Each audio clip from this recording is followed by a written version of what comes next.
So let's see law of variable proportion. Okay, so let's understand the definition. This law states that if all other factors are fixed, so in this law, if all other factors, what are the factors? Land, labor, organized capital are fixed, and one input is varied in the short term, and after that, if one input is varied, if it is unchangeable, it's changing, the total output will increase at an increasing rate at first. So the total output will also get increased. Simple way, we are taking the output, we are taking the input. We have all the outputs. All the outputs are fixed, okay? And the input, some input is not fixed, it's getting changed. When this happens, it means the total output will increase. This means that total output will increase. At what time? At the increasing rate at first instant. Be constant at point and then eventually decrease, and for few times, for few sequence it will be constant. After that it will eventually decrease, and after that it will get decrease. Okay, first what happened, it will be increasing, then it will be a constant, then it will get decrease. In a simple way, let's understand. First there will be an increase, then this will be at the same level, at a parallel level, and then it will reduce, it will get reduced. So this is what happens. When this happens means we have many factors, output and input. Outputs are constant, input are having some variable. It will what? Increase. Next one, it will be a constant. So the increasing level will be maintained. After that it will get decreased. This is what the point says. Marginal product will become negative at last. And what happened? The marginal product, the MP will become negative. It will become zero. Let's go back to our previous classes. We learned about the law of diminishing marginal utility. When there will be a satisfaction, then the diminishing marginal utility becomes a zero. When they become a negative, even there can be go for a negative figures. Okay. So in a simple way, we have output, we have input. Output is fixed. Input has some variable. When it happens, it increases, it remains constant, and at the end it gets decreases. After that, the marginal quantity, the marginal utility, the marginal product, whatever you name it, it will become negative. Easy to understand? Let's see some of the assumptions for the law of variable projection. Only one factor is variable, others are constant. As a definition we have seen, all other factors are fixed. On one we have one factor we have as a variable. So only one factor, simple to understand. One factor variable, other factors are constant. Other factors will be constant. It will be fixed. It will be same. It will not have any changes. Next, all units of variable factors are homogeneous, and whatever variable units are there, that can be a changeable aspect. They can be a mixed. They can be mixed for other aspects. If there is a land aspect, means the land can be mixed with the labor. The labor can be mixed with the capital. The capital may be mixed with the organization. So it's a homogeneous aspect which it is easily syncing with each other. Okay. Next, it can be measured by physical units, and you can measure the law of variable proportion in a physical unity by the appearance. You can see it. It's a tangible aspect. You can see it, you can measure it, you can feel it. So we have all these aspects in a variable proportion because we are taking the figures. What are the proportion we are taking? All the figures will be there. After the figures,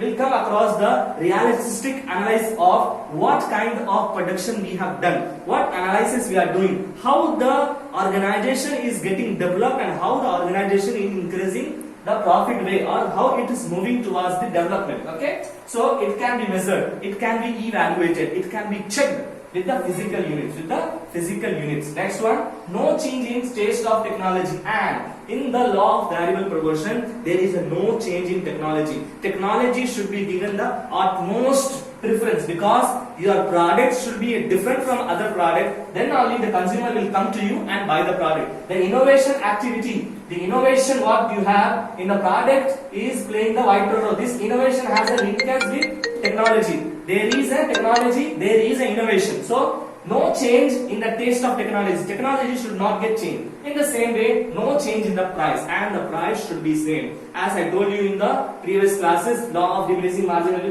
when the price goes up, demand gets down. So in order to make the demand proper, your price should be constant. This is what the assumptions are. Okay. Let's go to the three main aspects for the law of variable proportion. that is total product, average product and marginal product. With the help of this, we'll identify what the law of variable proportion is all about, how it applies in the economic development, how it helps in the economic policies, how it helps in the taxation policy. All these aspects we'll see here. Okay. Let's see what is total product. Total commodity produced by the combination of all input in given period of time. So whatever product you are producing, the total product. For example, I am having steel industries. In a steel industry, what and all commodity I have manufactured. For example, I have manufactured plate, I have done glasses, many aspects, many things are there. So all those things I have manufactured, all the aspect, whatever I have manufactured, and in a given period of time. For example, 1 year time I have got. In a 1 year, how I have used all the inputs, what I had, how output I had, and produced the total product. That is what the total product. So the commodity, the total product I have manufactured in a over period of time is known as total product. Simple. Total product is nothing but a commodity what a manufacturing industry, what a person is making in a year or in a 2 year or 3 years, whatever time is given. For example, you are an owner and you have some business, means in that business, what kind of product you have made in a period of time. For example, you have done the contract of 2 years, meaning in 2 years, what kind of thing you have created. That is what we know as total, the total thing you have created.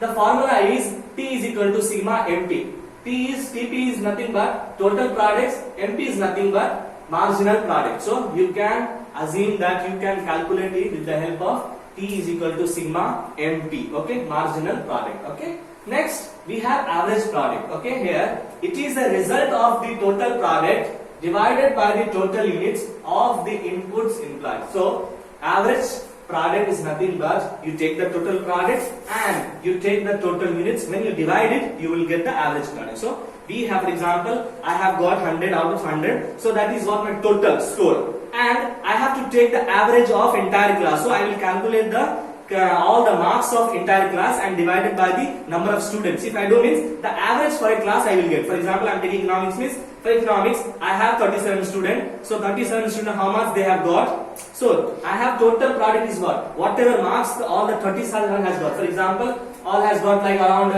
we have a mark of 2000. 2000 is the total marks of the students available in the class. When I divided by the total number, for example, I have the 50 students in a class. So what I will get?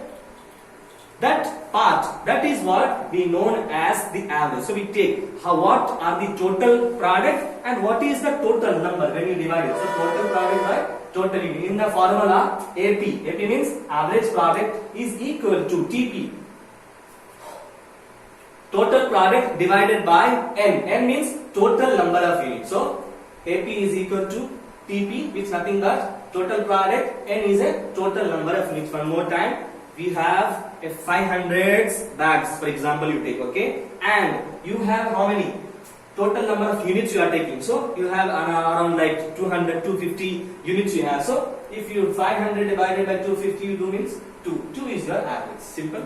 Total you take, total quantity you take, and when you divide it, you will get the value. That value is the average. In a word system, we are taking the average. It's not the utmost benefit. We are just taking an assumption value to know that what is the average proportion, what is the average class strength, what is the average class score of this subject or that subject. So that average we are taking. Last one, marginal product. It is the addition or increment made to the total product when one more unit of the variable input is employed. So in that, what we do the addition to the total product. We have already the total product. When you, example, you have 4,000 total product. When you add another 10 units, that is what we call marginal product. So already you have total product. In that, you are adding a few more items. When you are making it, it's become 4010. This is what becomes your marginal aspect. So addition to the total product. Why we are doing? Because there is one more input in the what? In the employee. There are one more employee is there. That's the reason we are adding it. How to calculate is MP is equal to MP means marginal product is equal to average TP divided by average N, which means change in TP and change in unit. So if to calculate the MP, you should know that TP we have calculated how? Sigma is equal to MP. So there is a change. So when there is a change, we have to take this sign. This sign we have to take. Okay. So change in TP. So for example, you had 4,000 and there is a change of 20. So 4020 and N. You had there like 50. Now you have another 10. So 60. So 420 divided by 60, you do means you will get the marginal product. The overall aspect for law of variable proportion and the table and the graph we'll see in the next class. Thank you, students.